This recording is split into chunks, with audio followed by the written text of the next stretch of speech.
Hello all, welcome to rising sun channel guys. Firstly చాలా హ్యాపీగా ఉందండి. చాలా రోజుల తర్వాత జనాల ఫేస్ లో ఏదో తెలియని హ్యాపీనెస్ వచ్చింది. మూవీ ఇంకోసారి చూద్దామంటే టికెట్స్ కూడా దొరకడం లేదు. సస్పెన్స్ థ్రిల్లర్ మూవీని ఇంతలా ఆదరిస్తారని ఈ హిట్ మూవీ తోటి అర్థమైంది. హిట్ 3 మూవీ 2 టైమ్ చూశాక శైలేష్ పెట్టిన డీటెయిలింగ్ కి మెచ్చుకోవాలనే చెప్పాలి. అలానే ఇందులో కొన్ని డౌట్స్ కూడా ఉన్నాయి, అవి కూడా చూద్దాం. శైలేష్ కి స్క్రిప్ట్ మీద ప్యాషన్ ఏమాత్రం కూడా తగ్గలేదు. ఏదో జనాలకు ఇష్టం వచ్చినట్టు రాద్దామన్నట్టు ఏ సీన్ కూడా శైలేష్ కొల్లూరు గారు రాయలేదండి. ఈ ఒక్క విషయంలో మాత్రం శైలేష్ గారిని అప్రిషియేట్ చేయాలి. మనకు తెలుసు శైలేష్ డీటెయిలింగ్ లేకుండా ఏ మూవీ రాయడు. ఇన్ కేస్ మీరు మూవీ చూడకపోతే ఈ వీడియో ఇక్కడితో స్టాప్ చేయండి, ఎందుకంటే ఇది మీకు నాన్ స్పాయిలర్ కూడా కావచ్చు. ఇప్పుడు మూవీ డీటెయిలింగ్ లోకి వెళ్ళిపోదాం. హిట్ 3 మూవీలో బడ్ ని ఇంట్రడ్యూస్ చేశారు, అంటే ఈగల్ ని ఇంట్రడ్యూస్ చేశారు.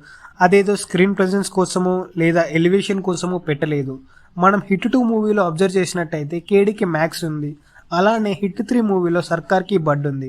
ఈ బడ్ మన సర్కార్ కి లాస్ట్ లో హెల్ప్ చేస్తుంది. నెక్స్ట్ సినిమాలోకి వెళ్ళిపోతే అమిత్ తో ఫైట్ చేసేటప్పుడు ఆ కత్తిని అలానే ఉంచుకొని ఫైట్ చేస్తారు. అదే మనం రెగ్యులర్ మూవీస్ లో చూసినట్టయితే ఎప్పుడైతే కత్తితో పొడుస్తారో ఆటోమేటిక్ గా కత్తిని తీసి మళ్ళీ 2-3 టైమ్స్ ఆ కత్తితో ఆ విలన్ ని పొడి చేస్తారు. కానీ మూవీలో అలా చేయలేదు.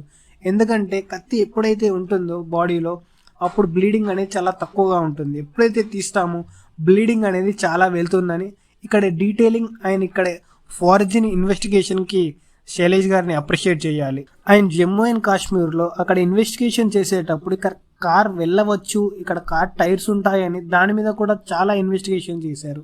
అది కూడా చాలా ఇంట్రెస్టింగ్ క్రియేట్ చేస్తుంది. అంటే ఇక్కడ శైలేష్ కొల్లూరు గారు ప్రతి ఒక్క ఆడియన్స్ కి చాలా రెస్పెక్ట్ ఇస్తున్నారని మనం అర్థం చేసుకోవచ్చు. అర్జున్ సర్కార్ కూడా మనలాంటి ఒక వ్యక్తి అని చెప్పడానికి ఫస్ట్ లో మనకు ఒకటి చూపిస్తారు. అర్జున్ సర్కార్ కి చిన్న హ్యాండ్ పెయిన్ రాగానే గూగుల్లోకి వెళ్ళి సెర్చ్ చేస్తాడు, హ్యాండ్ పెయిన్ వల్ల ఏదైనా ప్రాబ్లమ్స్ ఉంటుందా అని. అండ్ ఈ హ్యాండ్ పెయిన్ రావడానికి కరోనా వ్యాక్సిన్ వేసుకున్నా అని చాలా పాస్ట్లోకి వెళ్ళి చాలా రీసెర్చ్ చేస్తాడు.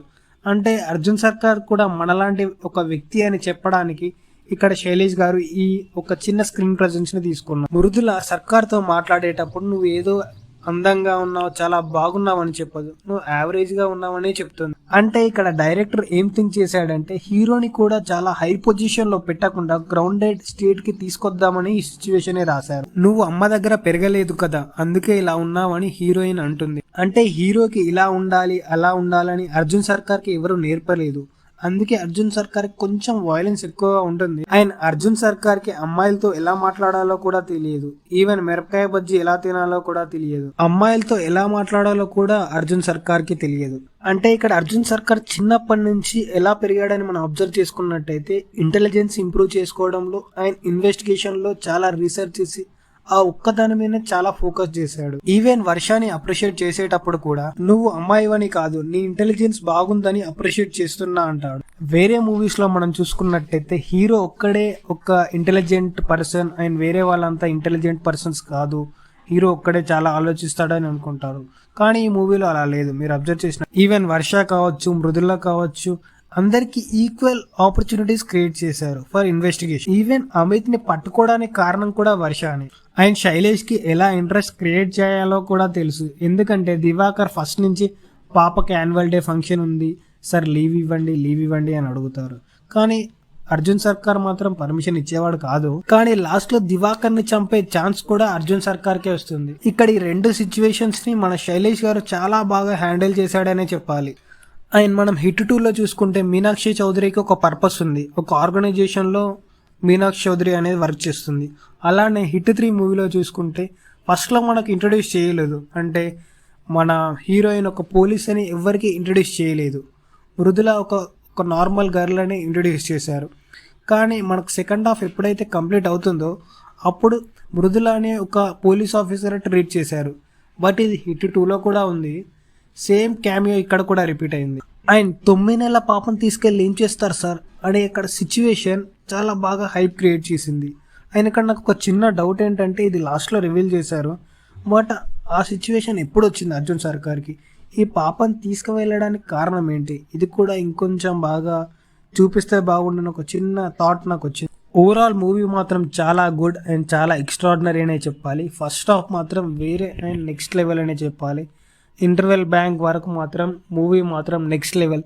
ఈవెన్ నేను చెప్తున్నా కదండి, మీకు ఫస్ట్ హాఫ్లో మీకు ఈవెన్ 1 మినిట్ కూడా ఎక్కడా కూడా బోర్ కొట్టదు. సెకండ్ హాఫ్కి వచ్చే వరకు ఒక సాంగ్ దగ్గర కొంచెం బోర్ కొడుతుంది. అది కూడా ఆడియన్స్ రిటెన్షన్ కోసమే చేశారు. బట్ అది కూడా జస్ట్ 5-6 మినిట్స్ ఉంటుంది. దాని తర్వాత వేరే లెవెల్ ఉంటుంది సెకండ్ హాఫ్. మీకు ఫస్ట్ హాఫ్ బాగా ఇష్టమా, సెకండ్ హాఫ్ బాగా ఇష్టమా అంటే నాకు సెకండ్ హాఫ్ చాలా బాగా ఇష్టం అండి. ఎందుకంటే లాస్ట్ 30 మినిట్స్ ఉంటుందండి, అరాచకం అనే చెప్పాలి. ఎంత బాగుందంటే ఆ క్యామియో కావచ్చు, స్క్రీన్ ప్రెజెన్స్ కావచ్చు, చాలా బాగుందండి. ఈవెన్ బోయపాటి కూడా అన్ని కత్తులు వాడ్డాన్ని నాకు అనిపించిందండి బాబు. చాలా బాగుందండి. మీరు ఈ వీకెండ్కి మూవీ కోసం ప్రిఫర్ చేస్తే I go with only this what hit 3.